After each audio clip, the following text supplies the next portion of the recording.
नमस्कार, मैं हूं आरजू अंसारी और आप देख रहे हैं राष्ट्रीय जगत विजन न्यूज। जगदलपुर में मुख्यमंत्री विष्णुदेव साय के सामने 140 से ज्यादा नक्सली आत्मसमर्पण करेंगे। 17 अक्टूबर शुक्रवार को माड़ इलाके से नक्सली नेता रुपेश के नेतृत्व में 100 से अधिक नक्सली हथियारों के साथ मुख्यधारा में लौटेंगे। इसके लिए प्रशासन ने सुरक्षा और व्यवस्था को पूरी तरह तैयार कर लिया है। इस बीच माड़ इलाके से एक वीडियो सामने आया है जिसमें नक्सली इंद्रावती नदी पार कर बीजापुर की ओर बढ़ते नजर आ रहे हैं। वीडियो में माओवादियों का जत्था कंधे पर हथियार टांगकर भैरमगढ़ की तरफ कूच करता दिख रहा है।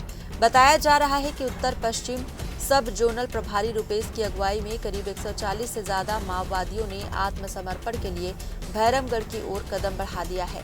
इसके अलावा कांकेर के तामतेड़ा बीएसएफ कैंप में भी 50 माओवादियों ने स्पेशल जोनल कमेटी सदस्य भाजपा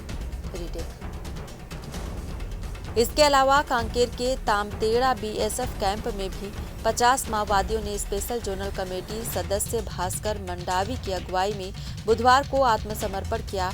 इन सभी घटनाओं के बाद छत्तीसगढ़ में नक्सलियों के मुख्यधारा में लौटने की प्रक्रिया तेज हो रही है।